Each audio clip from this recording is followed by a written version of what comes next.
get in Jayesh Mehta.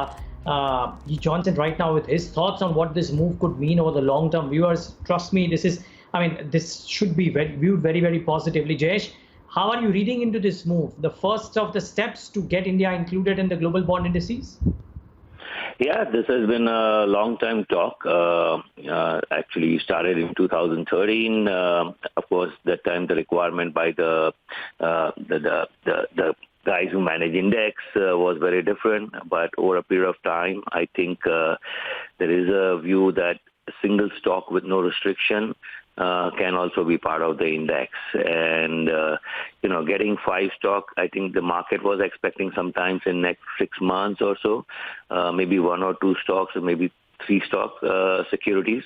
But instead of that, now we have 5 securities and, additionally, all the securities issued in 2021 of 5-year, 10-year, and 30-year maturities will be automatically included. So from that perspective, it's a good number of securities to start with.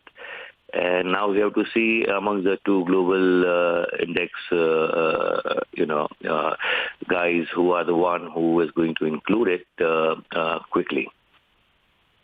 Jayesh, this may not have near-term views, right? Because we're seeing consistent outflows. Just map the near term, and then what could this do over the medium term as well? Let's say over the course of the next 6 odd months when the appetite or the opinion changes a bit. So, we were in a way a little bit lucky because if you really look at it like, real hot money was really not invested in India when this whole move started because the view on currency was negative. So typically the guys were not really there. Of course, there were other investors who did sell off in last 1 month. Basically, the whole of March, we saw a lot of selling. That sell-off did come in. So that immediate view, that is whatever the global deleveraging of the investors is happening or, redemptions are happening, that sell-off will continue till the time being. Of course, this is not going to be immediate whenever the index, keepers next committee meeting or something happens, whenever they take up maybe 1 or 2 months, it could take, maybe 3 months it could take, we don't know. So now next 2-3 months it could take for them to get into index, and then then people will start tracking it. But of course there will be people who will start preempting it also. So both the things will continue.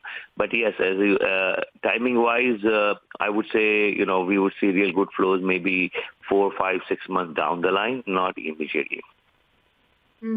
Jayesh, good morning. Just want to get your sense in as far as what could be the appetite for such paper.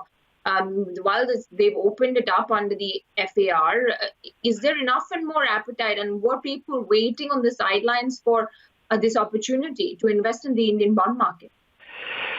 So, till now, the investors we had very few long-only investors or a sovereign fund who were actually there, very limited of that. More of them were more opportunists. That's why we always see, suddenly you have the limits full or you have a lot of gap available in the limit. So it was always depending more on the currency view, more on the macro India, then it was more of view-taking investment which was happening. Once it part of index, again, a lot of players who were on the sideline, typically the global guys, who were not even set up to do India because it was not really a part of their mandate, will now have to get set up. So in terms of breadth, in terms of amount, it may not be immediately very big amount, right? Because some rough calculation, if you do it, like maybe 10 billion would be 1.5% kind of incremental in the index or so. But even if that doesn't matter, we will have breadth of players increasing. That's the big thing. And I just want to understand this a little bit better from you in terms of, how foreigners allocate money to the emerging markets bond market. So, while obviously the equity works in a way that you have an emerging market allocation, and within that emerging market allocation, India gets a percentage of that. For investing into the Indian bond market, what would the route be in terms of foreigners when they're looking to invest? It's going to be a separate investment altogether, disconnected from what investments are made in the other emerging market bonds? No, it will be part of the emerging market and global bond investment. So it will be definitely a part of, just like equity, it's not going to be any different.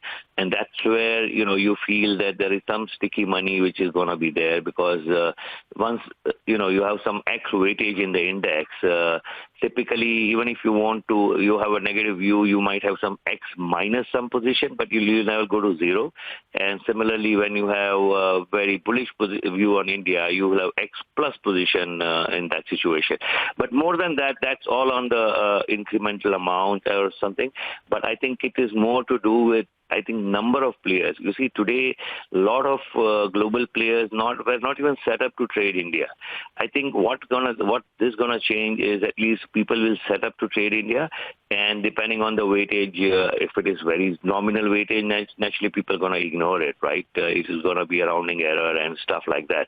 But if we get a significant weightage in the index, and looking at the way we have, 5 securities plus 3 more, and it could be 4 more for this year, 2021, and therefore we would definitely in a 6 months to a year time get good weightage on the index, and therefore I see more players. As I said, more than amount, it's the breadth of the investors which is going to matter. Okay, Jayesh, appreciate you taking this time out and joining us this morning with a quick perspective. So that's the big move from the Reserve Bank of India yesterday, and very positive from a long-term perspective. Let's wait and watch over the course of the next 1 year.